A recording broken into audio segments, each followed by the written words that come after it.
Je me réjouis donc de vous retrouver ce soir pour ces quelques mots qui seront assez généraux. Je suis effectivement latiniste, je m'occupe de questions de rhétorique, de poétique, en particulier dans la latinité tardive, et je suis aussi philologue, et c'est à ce titre, peut-être un peu plus, que je vais vous présenter donc ces quelques développements de ce soir. Sans aucune prétention d'exhaustivité ni de nouveauté, simplement peut-être pour sensibiliser un certain nombre d'entre vous à ce qu'on pourrait peut-être appeler une forme de paradoxe.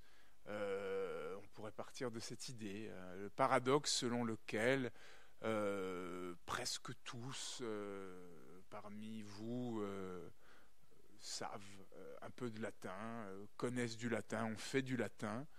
Alors je ne sais pas si vous avez vu le petit flyer, comme on dit aujourd'hui, qu'on avait diffusé.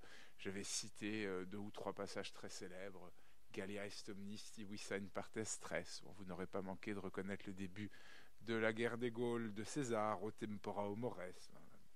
Citation d'un discours prononcé par Cicéron contre Catilina. Titire tu patulaere cuban subtegmine fagi, le début de la première églogue bucolique de Virgile. Bref, tout ça, disons ce qu'on appelle couramment le lecteur cultivé, le public cultivé, tout le monde le sait, tout le monde connaît ces quelques éléments. Et en revanche, ce que l'on sait beaucoup moins de manière générale, c'est comment sont parvenus jusqu'à nous ces textes que pourtant on connaît très bien. Et je voudrais essayer de vous sensibiliser au caractère très fluctuant, très labile de ces textes qu'on aurait tendance aujourd'hui, parce qu'on les voit imprimés dans nos éditions savantes et même dans nos éditions scolaires, ce qui est encore plus grave en un sens, faire comprendre que c'est pas du tout aussi simple que ça en a l'air, parce que derrière des réalités qui semblent une fois pour tout établies, on peut, quand on reprend la question à nouveau frais, découvrir de vraies difficultés, de vrais problèmes. Ça va m'amener cette question, ce paradoxe, comment dirais-je, à poser la question de savoir comment on édite un texte ancien. Alors je dois, du point de vue méthodologique, en préliminaire, rappeler qu'en l'occurrence, je ne m'intéresserai qu'à la langue littéraire ce soir. Parce que pour être exhaustif, il faudrait aussi, parallèlement à cela, s'intéresser aux textes de loi, aux documents épigraphiques, aux monnaies. Ce sont là d'autres supports qui intéressent les archéologues, les épigraphistes, les numismates. C'est une toute autre démarche à laquelle je ne m'attellerai pas ce soir. Quoi qu'il en soit, quand on lit un traité de Cicéron ou qu'on découvre un passage poétique de Virgile, d'où nous viennent-ils, ces passages qu'on croit parfaitement connaître? Et cette interrogation initiale revient en quelque sorte, à répondre à la question de savoir comment on a accès à un texte antique, comment on l'édite, comment on le lit, et comment, lorsque l'on est un universitaire spécialiste de latin ou de grec, on s'y prend concrètement, si je puis dire, pour préparer ce que l'on appelle une édition critique. Les étudiants qui sont là parmi nous savent ce que l'on appelle un budé. Je pense qu'un certain nombre parmi vous en ont feuilleté pendant leurs études aussi. Ces volumes qu'on appelle de la CUF, la collection des universités de France, avec une louve pour la série latine et une chouette pour la série grecque. Concrètement, comment s'y prend-on quand on se voit confier la charge un peu beaucoup harassante de préparer un budé, comment les choses se passent-elles? Alors je vais essayer, encore une fois, pour vous faire toucher un peu du doigt ces enjeux. Nous ferons d'abord un petit peu de théorie, de la manière aussi simple que possible. Et puis ensuite, à titre d'exemple, je prendrai le cas d'une œuvre que je suis en train d'éditer justement pour la collection des universités de France, dont je vous dirai un petit mot. Je crois qu'il faut attaquer cette première partie un peu théorique en partant d'une notion, la notion de transmission des textes. Les textes sont transmis à partir de manuscrits, ce que l'on appelle aussi parfois des témoins. Comment les choses se passent-elles ? Il existe dans les bibliothèques des catalogues qui recensent dans chaque fond les manuscrits qui portent, dit-on, qui portent telle ou telle œuvre. Alors c'est parfois d'ailleurs très compliqué, parce que vous avez des manuscrits qui vont être porteurs d'une œuvre tout à fait classique, tel le traité de Cicéron, et ensuite une œuvre tout à fait tardive. Donc il n'y a aucune espèce de lien thématique ou chronologique dans les œuvres différentes que peuvent porter un même manuscrit.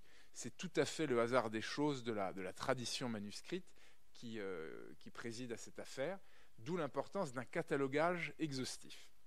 Donc, on part des catalogues, sachant que, évidemment, plus une œuvre est célèbre, et plus elle a été appréciée dans l'Antiquité et au Moyen-Âge, plus cette œuvre a été copiée. On parle alors, dans ce cas-là, d'une tradition manuscrite très riche. Et à contrario, une œuvre mineure, une œuvre qui n'a pas suscité beaucoup d'enthousiasme pour soit des questions esthétiques, soit des questions d'accès, une œuvre extrêmement technique par exemple, et parfois beaucoup moins copiée, parce que concrètement il faut déjà un certain niveau de compétence de la part du scribe pour être en mesure de s'atteler à cette copie. Donc une œuvre mineure a parfois une tradition minimaliste, et il arrive même que l'on ait en tout et pour tout un seul et unique manuscrit, et que ce manuscrit soit lui-même très lacunaire, parce que vous vous doutez bien que tous les manuscrits ne sont pas de qualité équivalente. On a parfois des manuscrits qui sont tout à fait bons, et puis on en a qui portent de grossières erreurs, ça on en parlera tout à l'heure, mais qui sont surtout incomplets, qui comportent de grosses lacunes, c'est le terme officiel. Tout ceci peut être, quoi qu'il en soit, source de grandes innovations. On me demande souvent, mais quand on fait de la recherche en littérature, au sens global du terme, et en latin à plus forte raison, qu'est-ce que veut dire la recherche ? Qu'est-ce qu'on trouve concrètement ? Je vous dirais que, pour répondre à cette question en liaison avec les enjeux qui sont les nôtres ce soir, au début des années 90, un collègue qui est maintenant à la retraite depuis une petite dizaine d'années, a découvert à Mayence rien moins que 26 sermons inconnus jusque-là de Saint-Augustin. Vous conviendrez que c'est quand même pas rien. Alors c'est évidemment la découverte du siècle, et c'est pas tous les jours qu'on découvre cela, mais on fait encore de très significatives découvertes dans notre domaine. C'est quelque chose dont il faut vraiment avoir conscience, et manifestement il y a plein de catalogues de bibliothèques qui conservent encore beaucoup de secrets. Alors on partira à présent de la notion de manuscrit. Je vous ai mis ici une lettrine pour vous montrer qu'il existe des manuscrits qui parfois sont superbes. Donc là nous avons une lettrine qui orne le début du premier livre des Saturnales de Macrobe dont je vous parlais sur un manuscrit napolitain. Les manuscrits, ils sont copiés à l'époque médiévale par des scribes dans un scriptorium. Et tout ceci est une opération qui a lieu sur une très vaste période. Bon, c'est assez rare avant le 8e siècle, c'est beaucoup plus fréquent ensuite, et souvent, la plupart du temps, encore que ça ne soit pas toujours le cas, il y a une règle selon laquelle les manuscrits s'avèrent de plus en plus fautifs à mesure que le temps passe. Pourquoi ?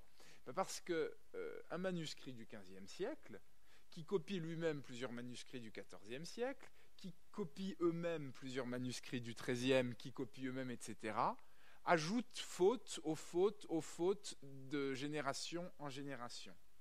Et en fait, le manuscrit le plus tardif a, si je puis dire, statistiquement, beaucoup plus de chances de comporter un grand nombre de passages fautifs qu'un manuscrit plus ancien qui aura copié beaucoup moins de témoins antérieurs et qui se rapprochera significativement plus de ce que l'on appelle l'archétype, c'est-à-dire la version initiale dont tout le reste découle. Bref, les fautes s'ajoutent les unes aux autres au fil du temps, et on va en reparler tout à l'heure parce que ça aura beaucoup d'incidence sur la manière dont les manuscrits sont transmis. Alors nous avons parfois de très très jolis manuscrits qui sont parfois de vrais joyaux.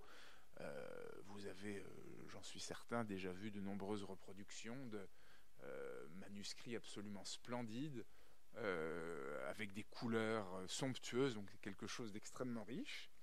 Et ils sont au demeurant parfois sans le moindre intérêt, écrits dans une écriture, tout ce qu'il y a de plus commune. Alors je parle d'écriture justement, un mot pour vous dire que les manuscrits sont copiés selon les époques dans différents types d'écriture. Alors sans entrer dans le détail de cette question qui peut être un petit peu complexe, je dirais un mot des 3 types d'écriture, disons les plus courants en vigueur dans la tradition manuscrite médiévale. Ce que l'on appelle dans un premier temps l'onciale. L'onciale, c'est une graphie particulière des alphabets latins et grecs qui est utilisée au début du 3e au 8e siècle. Donc cela concerne le début de la tradition manuscrite telle que je la datais tout à l'heure. L'onciale a été créé à partir de la majuscule et de l'ancienne cursive romaine. Et c'est l'écriture par excellence adaptée à la plume. Au début du 9e siècle, l'onciale tend à être dépassée et remplacée par une autre graphie que l'on appelle la minuscule caroline. Et l'onciale n'est alors plus utilisée que pour tracer les débuts de livres, de chapitres ou de sections, précisément pour les lettrines, telles que ce que l'on a là ici. Voilà, donc c'est quelque chose qui, au bout du compte, ne reste pas très longtemps en vigueur comme type d'écriture. Le mot français oncial, du reste, vient de l'adjectif latin uncialis, qui veut dire d'un 12e. Donc à l'origine, il s'agirait d'un caractère d'un 12e de pied, soit d'un pouce, avant que ça, dans un second temps, en vienne à désigner des lettres plus petites. Bien. Deuxième type d'écriture, ce que l'on appelle la minuscule caroline.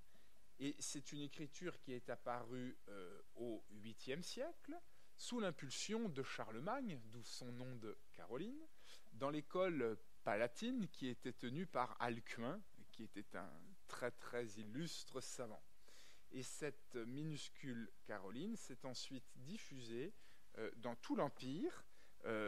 C'est elle qui est généralement en vigueur dans les codices, donc codices pluriel de codex, qui est le manuscrit tel que nous le connaissons, et qui a fait suite dans la transmission des textes et des idées à ce que l'on appelle le volumen, le volume, c'est-à-dire le rouleau, le parchemin roulé, qui a précédé donc ce codex que nous connaissons bien. Et en réalité, cette minuscule caroline est l'écriture qui a permis de diffuser tous les codices, mais aussi des capitulaires, divers textes religieux, jusqu'au XIIe siècle, de manière assez générale. Et à partir de cette époque, apparaît une troisième sorte d'écriture, l'écriture gothique, que vous connaissez sans doute, forme de l'alphabet latin qui apparaît à la fin du Moyen-Âge, et que l'on appelle parfois la lettre noire. C'est ce que disent les Anglais qui parlent de black letter, quand les Allemands, eux, parlent d'écriture brisée, gebrochene Schrift. Car en fait, les arrondis des lettres sont brisés, ce qui évoquerait les arcs de l'architecture gothique. Qu'il y aurait, si je puis dire, une cohérence entre la forme des lettres et les éléments d'architecture de l'époque concernée. En tout cas, au-delà de ces différents types d'écriture que j'ai tenu à vous présenter brièvement, il faut insister, je crois, sur le caractère extrêmement changeant d'un cas à l'autre, d'un témoin à l'autre, de la qualité philologique des manuscrits. Ça, c'est quelque chose de significatif. Il y a de très très bons manuscrits qui donnent une copie très fidèle de ce que l'on pense être le modèle, l'archétype, et il y a des manuscrits de très mauvaise qualité qui véhiculent un nombre colossal de fautes tout à fait ineptes, qui sont le fait de scribes des plus ignorants qui valent les pires de mes étudiants en thème latin. C'est dire. Non, il y a des manuscrits, mais parfois il est tout à fait évident, quand on sait le latin, que tel manuscrit est copié par un scribe qui ne comprend pas un traître mot de ce qu'il est en train d'écrire. C'est très facile de le montrer. A contrario, quand on a un scribe qui est un peu fin, un petit peu trop malin, on court un autre risque, c'est celui de voir précisément ce scribe très habile en latin faire des substitutions. Parce que comme il se sent à l'aise, il se lâche un petit peu, et alors là, il peut prendre des libertés qui précisément l'affranchissent de la rigueur, de la droiture et de l'absolue sincérité qui doivent seuls conduire sa démarche. Donc parfois, un scribe bien scolaire, sans être trop malin, trop intelligent, pour nous c'est mieux, si je puis dire. Enfin, j'ai un peu honte de dire ça, mais c'est quand même la vérité. Je parlais des scribes tout à fait ignorants, tout à fait ineptes. Alors, il y a un autre cas significatif qui est parfaitement connu, c'est les scribes qui ne savent pas un traître mot de grec. Et quand vous avez enchâssé dans un texte latin des passages en grec, il n'est pas rare du tout que vous ayez un énorme trou dans votre manuscrit, parce que ça signifie moi pas comprendre, moi pas savoir quoi faire. Voilà, c'est très courant. Ça c'est si je puis dire l'ignorant honnête qui s'arrange pour laisser une place dans sa copie qui est à peu près équivalente de la place occupée par le grec dans l'original. Mais il y a des petits malins très futés qui essayent de noyer le poisson et de mettre un mot de grec par-ci par-là en essayant de recopier un dessin, enfin de décalquer, si je puis dire, le caractère grec, qu'il ne comprend manifestement pas, tout en en mettant son soin de jeter ça sous le tapis des fois que ça passe. Donc vous avez plein d'omissions, par exemple, d'une manière générale, et à plus forte raison pour le grec, s'agissant des scribes qui ne savent pas le grec. Bien. Tout ça nous amène à parler de manière un petit peu plus globale des fautes commises dans les manuscrits. Ces fautes, parfois même de grosses bourdes en quelque sorte, permettent d'identifier des familles de manuscrits. Et ça, c'est extrêmement important. Parce que quand vous avez une œuvre qui a fait l'objet d'une transmission très riche, d'une tradition manuscrite très riche, vous avez facilement 50, 60, voire 200 manuscrits. À partir de là, qu'est-ce que vous en faites? Comment trier? Que retenir? Parce qu'on ne peut évidemment pas tout lire. Bien. Les fautes commises sont très utiles parce qu'elles permettent d'identifier des familles de manuscrits. Et si plusieurs manuscrits d'époques différentes ont dans le même passage la même bêtise, il y a en quelque sorte fort à parier que l'un est la copie de l'autre. C'est quoi en l'occurrence une bêtise concernant la copie des manuscrits? C'est un texte copié qui n'a en fait aucun sens, ou ça peut être une confusion entre deux mots, lumen, noumen, noumen, lumen, un lapsus, l'omission d'un passage, une grosse faute d'orthographe, un violent barbarisme, la copie d'un mot qui n'existe pas de fait. Un autre cas intéressant, c'est ce que l'on appelle le saut du même au même. Le saut du même au même, c'est quoi? Ça désigne l'erreur du copiste lorsqu'il ramène ses yeux vers son modèle et qu'il croit, en raison de la ressemblance, être revenu là où il s'était rendu, alors qu'en fait, ses yeux se sont fixés ailleurs sur la page, sur un passage comportant une autre occurrence du mot qui apparaissait dans le passage initialement copié. Bon, ça, c'est une faute tout à fait identifiée. mais je compte sur André un jour pour étudier en psychologie cognitive les ressorts de l'erreur de copie dans les manuscrits médiévaux, parce qu'en fait, l'erreur de copie commise sur un mot provient aussi souvent de la présence d'un mot proche juste avant, et ce mot s'imprime inconsciemment dans l'esprit du copiste, qu'il recopie en fait sans voir son erreur. Et ça, c'est très très très courant. Il y a eu un mot très très proche juste avant, et de celui qu'il a copié à l'instant T, et à l'instant T, il recopie le mot qu'il a eu à T-2, alors parce que T et T-2 sont très proches. Donc l'esprit, si je puis dire, imprégné inconsciemment de ce qui a été vu avant. Ça, c'est extrêmement courant dans les manuscrits, on voit ça tout le temps. Et il y a du reste plein de cas comparables. Alors, outre ces différentes fautes, il y a un autre critère important à prendre en compte pour essayer d'identifier les familles. C'est celui de la portion de l'œuvre copiée que portent les manuscrits. Très concrètement, si plusieurs manuscrits n'ont qu'une portion limitée d'une œuvre et non son intégralité, il y a là encore fort à parier qu'ils se sont mutuellement copiés, qu'ils appartiennent à une même famille. Et on en vient, en travaillant sur ces erreurs et sur le critère de la portion du texte que comportent les manuscrits, on en vient à pouvoir reconstituer l'arbre généalogique de la transmission du texte, ce que l'on appelle le stemma codicum. Alors, vous voyez ici, nous avons un oméga. Oméga est un sigle qui, par convention, désigne l'archétype. Alors là, je vous ai mis le stemma codicum de l'œuvre dont je m'occupe, dont je vais vous parler d'ici 5 minutes.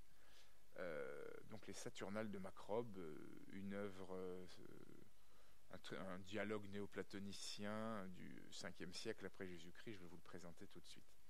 En tout cas, si on part du principe que oméga est l'archétype, nous voyons dans notre affaire que nous avons deux branches principales. Une famille alpha et puis une famille bêta qui se scinde, dans ce second cas, en une première sous-branche bêta 1 et une deuxième sous-branche bêta 2. Donc en fait, alpha, bêta 1, bêta 2. Et qu'à ces différentes branches se rattachent différents manuscrits qui ont été copiés à différentes époques. Vous voyez là, on part du 9e siècle, 10e, 11e, 12e. Et là, dans le stemma, vous voyez typiquement là, le manuscrit N et le manuscrit B et le manuscrit V, O, etc. Ils sont grosso modo du milieu du 9e. Alors N, c'est Naples, je vous en dirai un mot. B, c'est un manuscrit de Bamberg. M, c'est un manuscrit de Montpellier. C'est lui qui, en particulier, présente des sauts colossaux dès qu'il y a du grec. Bon.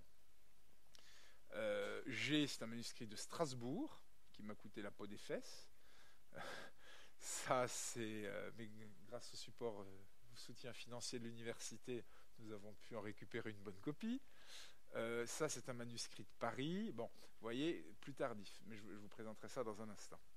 Quoi qu'il en soit, c'est très important d'établir ce stemma codicum en se fondant sur les erreurs commises et sur les portions de texte portées par chaque manuscrit, parce que dans les faits, l'expérience prouve que ça ne sert absolument à rien de multiplier par dizaines le recours aux témoins d'une même sous-branche.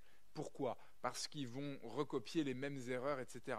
Donc vous voyez, on aurait, je prends le cas de G, différents manuscrits descendants de G à la faveur d'une sous-branche, on n'aurait rien de plus que dans G, sinon des erreurs supplémentaires. C'est-à-dire qu'il y aurait les erreurs initiales qui sont celles globales, qui sont communes à toute cette sous-branche, et puis on aurait des erreurs ajoutées par les nouveaux scribes, venant chacune à leur tour, de la même manière que nous, quand nous recopions un long texte, par la force des choses, c'est un fait de la nature et de l'esprit. On rajoute des coquilles, des bêtises, et on a beau se relire de très près, il est rare qu'on ne laisse absolument rien passer quand on copie des dizaines et des dizaines et des dizaines de pages.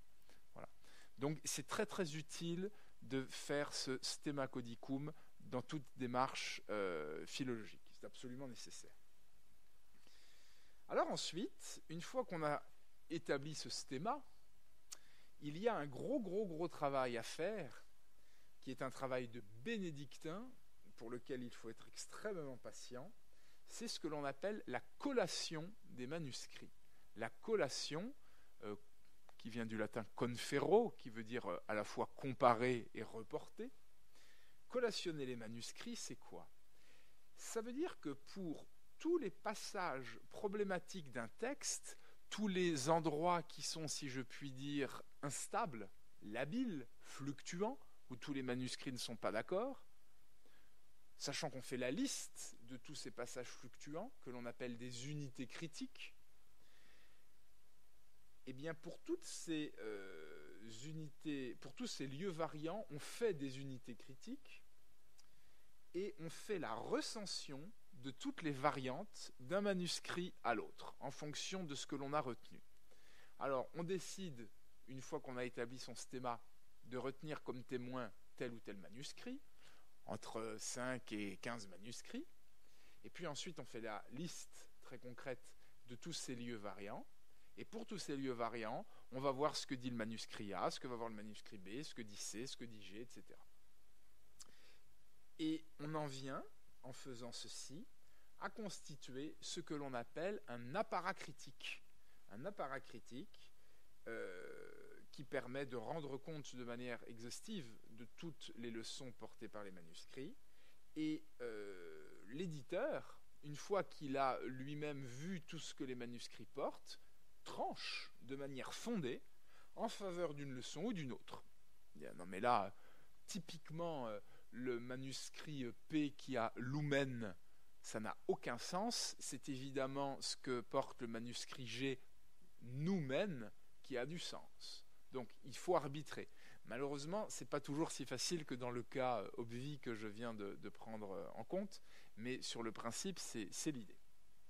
Et donc, grâce à ces arbitrages, qui font la spécificité du travail d'édition critique, nous déterminons les leçons qui sont à conserver, et nous pouvons ensuite rédiger l'apparat critique, permettant au lecteur de savoir ce que porte chaque manuscrit pour chaque passage, dont la transmission a donné lieu à des divergences. C'est une sorte, si je puis dire, cet apparat critique, de table récapitulative de toutes les divergences sur l'ensemble des lieux variants.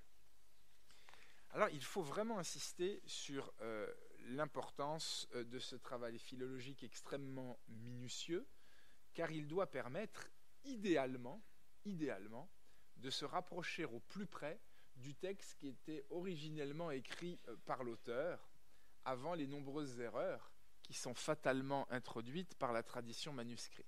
C'est ça, en fait. Un éditeur moderne édite ce qui lui semble être le plus proche, sinon de l'œuvre, du moins de l'archétype, c'est-à-dire de la copie initiale. C'est souvent un vœu pieux. Il y a des cas dramatiques où on n'arrive absolument à rien. C'est un cas difficile où on met ce que l'on appelle une crux, c'est-à-dire une croix comme celle que l'on met devant le nom des personnes décédées. Ça veut dire locus desperatus, un lieu désespéré où on ne sait pas quoi faire. Ce matin, avec mes collègues, je travaillais en séminaire dans le cadre d'un travail commun que je dirige. Il y a une crux, je ne sais pas quoi faire. Je ne sais pas quoi faire parce que les manuscrits nous transmettent des leçons qui sont absolument invraisemblables, des mots qui n'existent pas. Donc, parfois, c'est simplement l'espoir que les générations qui viendront après nous seront en mesure de comprendre ce qui, pour nous échappe dans l'immédiat. Il arrive aussi un cas, il se présente un cas dont je dois vous dire un mot, notamment pour des textes qui ont été assez mal transmis et pour lesquels il n'y a que peu de manuscrits. le cas dans lequel aucune des leçons transmises par les manuscrits ne sont satisfaisantes. C'est-à-dire qu'il y a partout quelque chose, il n'y a pas de trou, mais on sait que cela ne veut rien dire, que cela ne peut pas être convenable. Et dans ce cas-là, il faut se livrer à un sport particulièrement difficile et très aventureux, ce que l'on appelle la conjecture. C'est-à-dire qu'on va faire une hypothèse, on va faire un pari, et on va se dire « Non, mais alors là, il a écrit ça, mais c'est pas possible. Eh bien, ça doit être ça qu'il a voulu dire. » Donc, comment s'y prend-on ? Alors, on a des collègues qui sont très astucieux, très très malins, qui se livrent à ce petit jeu. Déjà, il y a différents critères à retenir. Quand on est en poésie, évidemment, il faut que la conjecture qui est faite soit métrique. C'est-à-dire que le mot que l'on envisage de suppléer rentre dans le cadre du vers et respecte les lois de la métrique latine. Proposer une conjecture non métrique en poésie, sauf à parier sur une erreur du poète à l'origine, c'est quand même en principe invraisemblable, il y a de quoi se faire un petit peu taper sur les doigts. Dépendamment de ça, on fait souvent appel à des études stylistiques. On sait que par exemple, un poète qui a utilisé plein de fois un mot va le réemployer souvent dans d'autres cas. Donc, il est souvent intéressant du point de vue de la méthode de conjecturer le retour d'un mot dont on sait qu'il est propre au style d'un auteur. Bon, il y a plein d'habitudes comme cela. Les poètes en latin s'amusent beaucoup à se copier eux-mêmes. Ça fait partie des lois du genre. Pour se faire adouber, si je puis dire, dans la tradition poétique, il faut par exemple imiter son Virgile, imiter son Lucain quand on est un poète tardif. Eh bien, on peut envisager que l'imitation d'un poète va être aussi une bonne occasion pour justifier une conjecture. Bon, je vous donne là différents exemples. Parfois, certains font cela un petit peu vite, les conjectures. On a certains collègues qui sont bien connus, qui sont assez peu traditionnalistes, enfin qui sont assez peu plutôt conservateurs au sens respectueux du texte transmis et qui ont un petit peu tendance à dire que le texte n'est pas trop intéressant et que ça serait tellement mieux si c'est ça qui avait été écrit parce que le ça en question les intéresse. Moi, ma politique est beaucoup plus conservatrice. Je conserve tout ce qui peut être conservé par les manuscrits, pour lesquels j'ai énormément de respect, dès lors qu'on peut garder un sens. Mais quand ça a un sens, c'est difficile de botter complètement en touche et de laisser de côté ce qui a quand même été transmis par bon nombre de manuscrits. Donc je crois qu'il faut vraiment avoir le plus grand respect pour tous ceux qui nous ont précédés. Bref, en rédigeant la paracritique et en faisant parfois quelques conjectures, l'éditeur fait ses propres arbitrages et choisit son texte. Son texte parmi les différentes leçons transmises, ou avec ses conjectures quand il en fait. Et il y a donc une part très importante de l'éditeur dans ce que l'on lit du texte latin. C'est ce que je voudrais vous rappeler sur la base d'un exemple extrêmement précis. Celui de la ponctuation. Dans les manuscrits, il n'y a aucune forme de ponctuation. Ça n'existe pas. Et c'est au seul éditeur moderne qu'il revient de décider la manière dont on ponctue le texte. Cela a évidemment une incidence directe sur la construction syntaxique des phrases et donc sur leur sens. Je peux vous citer des exemples très précis de virgules déplacées qui donnent un texte tout à fait différent, dont le sens est tout à fait différent, alors que les mots en eux-mêmes n'ont absolument pas changé. Je vous donne un exemple précis.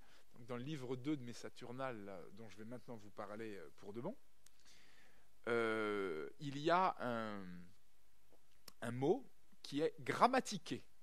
G-R-A-2-M-A-T-I-C-E. Grammatiqué. Il se trouve que grammatiquer, ça peut être deux choses. Ça peut être soit le vocatif de grammaticus, le grammairien, Donc, ô grammairien, toi grammairien, ou ça peut être un adverbe de manière qui veut dire grammaticalement, de manière grammaticale.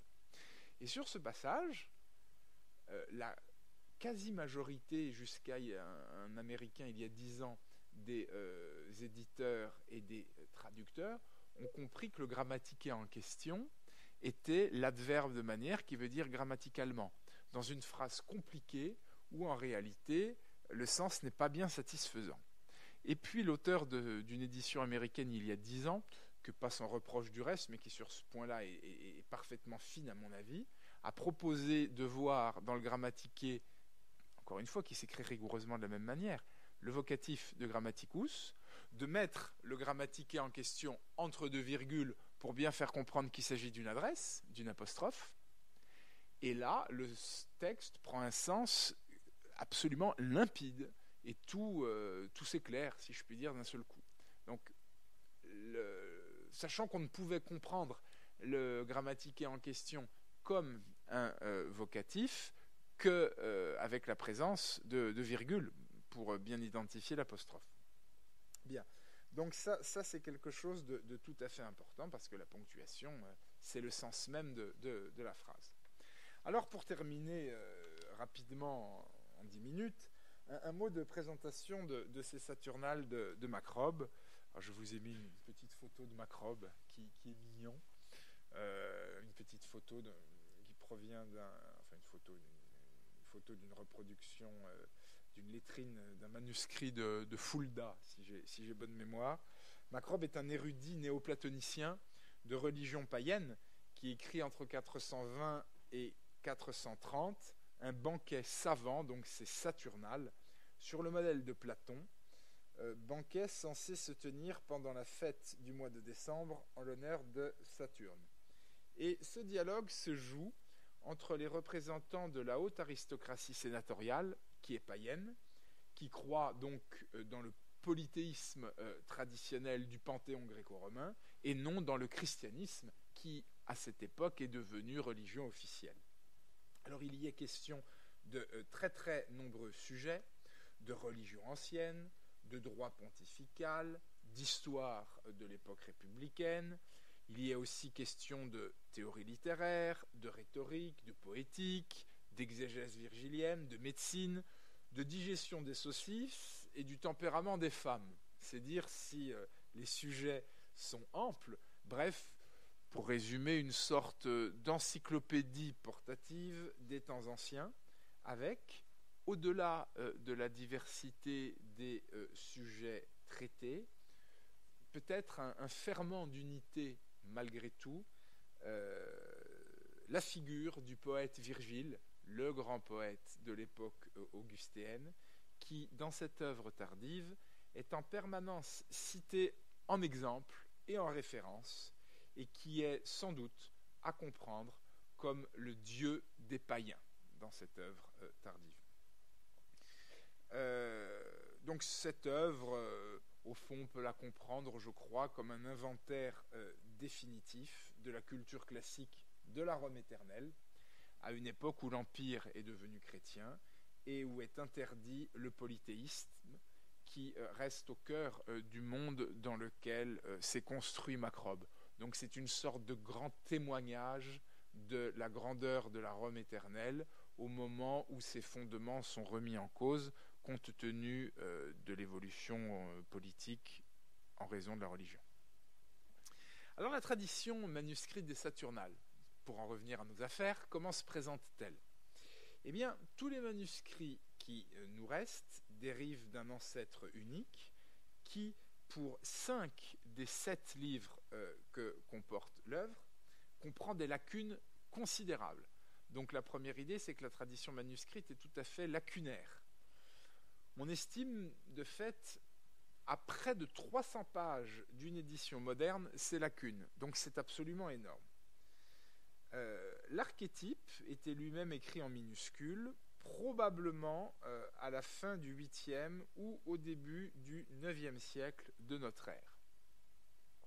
Alors un savant italien qui s'appelle Antonio Lapenna a fait dans les années 50, en 53, un article tout à fait important dans lequel il a, le premier, remarqué que les manuscrits qui nous subsistent de cette œuvre forment en réalité 3 familles si l'on se fonde sur le critère du nombre de livres contenus dans les manuscrits. L'idée étant que certains manuscrits des Saturnales portent les 7 livres, c'est-à-dire l'ensemble de l'œuvre, avec évidemment des lacunes, et que d'autres manuscrits ont seulement les 3 premiers livres.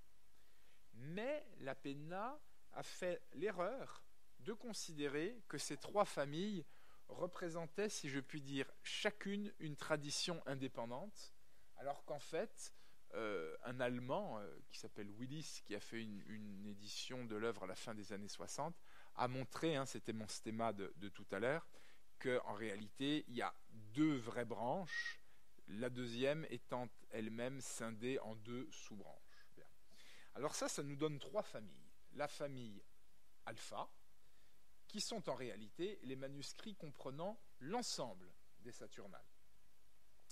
Alors le manuscrit N, manuscrit de Naples, qui est très facile à lire, très agréable, mais pas bien intéressant, scribes très ignorants qui commettent de grosses fautes. Le manuscrit D, qui est un manuscrit d'Oxford de la Bodleian Library, qui date du XIe siècle et qui est assez intéressant. Manuscrit P, manuscrit de Paris de la BNF du XIe, qui est de très très grande qualité.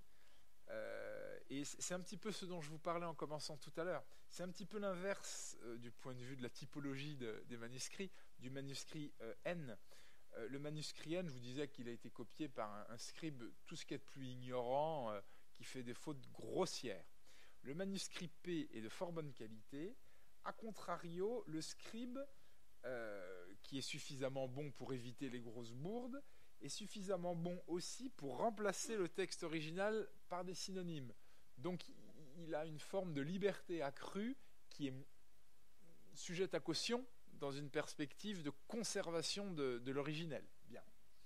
Manuscrit G, donc de Strasbourg, qui est de très très bonne qualité, à ceci près qu'il fait très souvent l'omission du grec. Ça, c'est la première famille. Ensuite, 2 familles, B1, B2. La famille B1, et pardonnez-moi, j'ai oublié de vous préciser, s'agissant de la famille alpha, que tous ces manuscrits que je viens de vous citer rapidement partagent grosso modo 400 erreurs significatives. Et ces 400 erreurs significatives aux mêmes endroits sont de nature à prouver qu'il y a bel et bien une famille isolable. B1, B, manuscrit de Bamberg, M, manuscrit de Montpellier, c'est celui qui omet systématiquement le grec, V, manuscrit du Vatican, qui est assez bon également,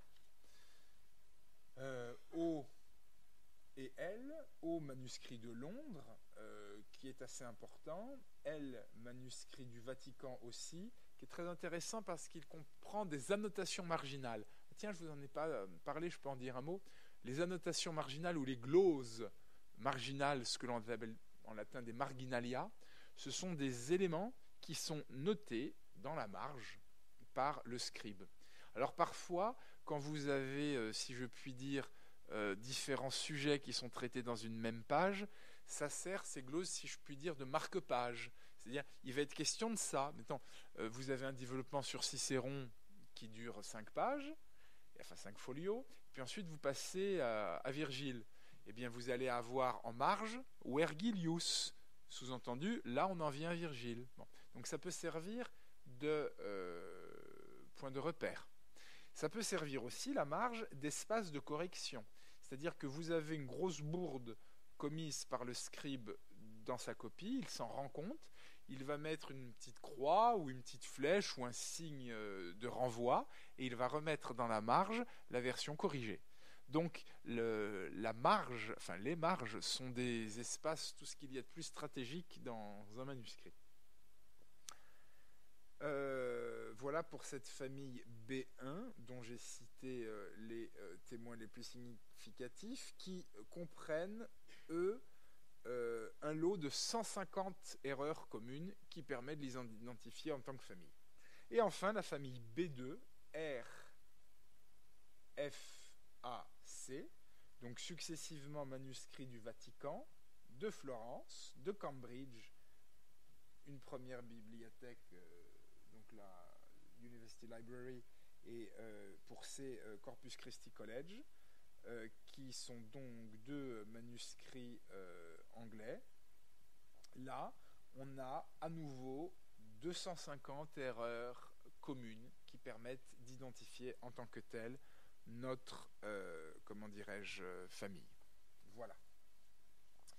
Voilà, donc une fois que l'on a fait ça, on rédige la paracritique, on a les lieux variants, et on essaye de,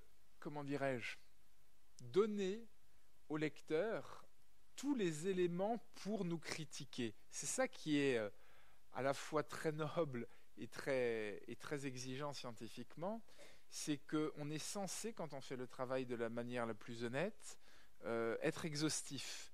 C'est dire que si on fait un apparat qui respecte les règles de l'art, un lecteur habile va avoir tout à fait la possibilité d'étayer un jugement pour contrer les choix que l'on a fait nous-mêmes. En ce sens, on tend notre joue pour potentiellement nous la faire battre, mais c'est le travail de l'éditeur qui, si je puis dire, doit envisager les choses de manière très, très, très globale.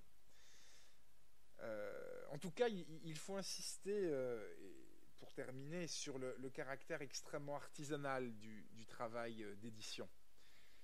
Quand les manuscrits sont unanimes, il n'y a pas beaucoup de problèmes, parce qu'il n'y a pas de lieu variant, et si j'étais provocateur, je vous dirais qu'on se contente à peu de choses près de recopier ce qu'ont fait les petits camarades, en corrigeant les bévues. Mais quand les textes sont fixes, il n'y a pas de difficulté. En revanche, quand il y a de gros lieux divergents, il faut arbitrer. C'est parfois très simple et c'est surtout souvent très compliqué parce qu'il y a de multiples critères à prendre en compte. Et force est de constater qu'il y a, dans certains cas, autant de raisons d'aller dans un sens que dans l'autre. Parfois, il y a des vrais cas de conscience, c'est parfois extrêmement difficile.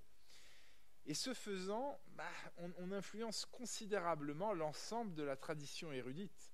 Parce qu'en faisant un choix d'édition, il faut avoir conscience que l'on fixe un texte jusqu'à ce qu'un nouvel éditeur, un nouveau savant, se lance dans le travail de réédition.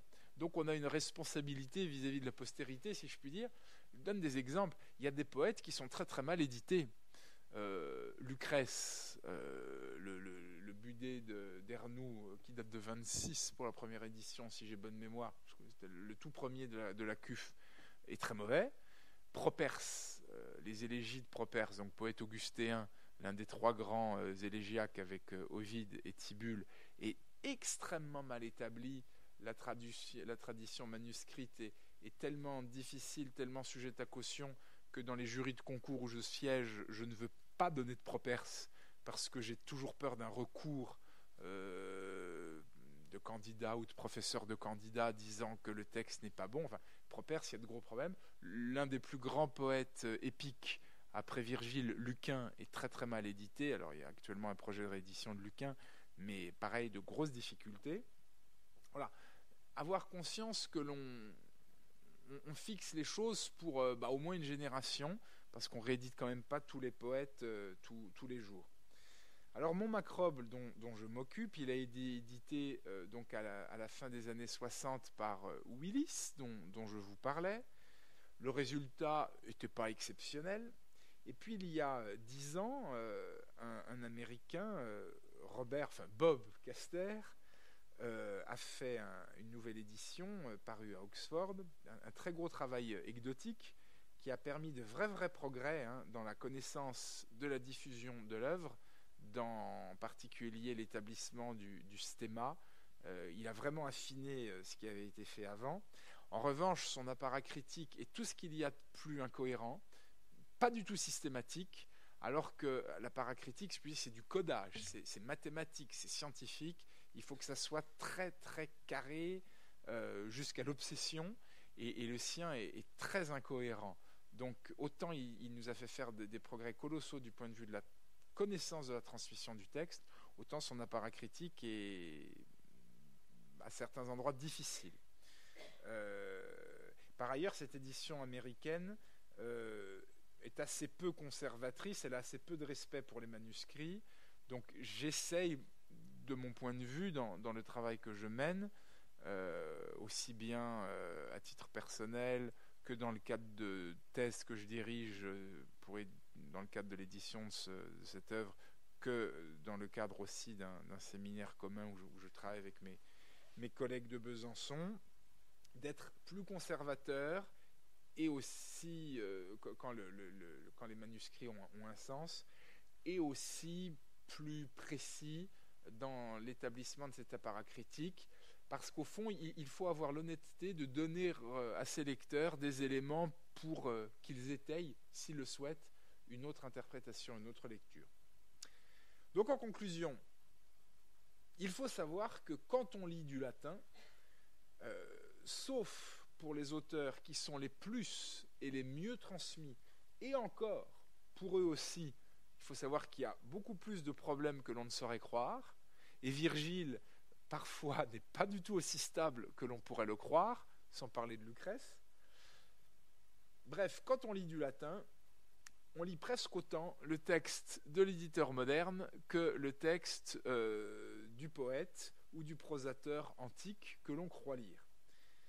Ce qui doit conduire le lecteur à la prudence, à une prudence accrue, car les textes ne sont pas stables du tout, et l'éditeur moderne, pour sa part, doit lui être conduit à la plus grande honnêteté, car son travail peut influencer directement la connaissance et la diffusion des œuvres. C'est dire s'il doit veiller à ne pas faire trop de bêtises, autant que faire se peut. Je vous remercie et je suis à votre disposition si vous avez quelques questions.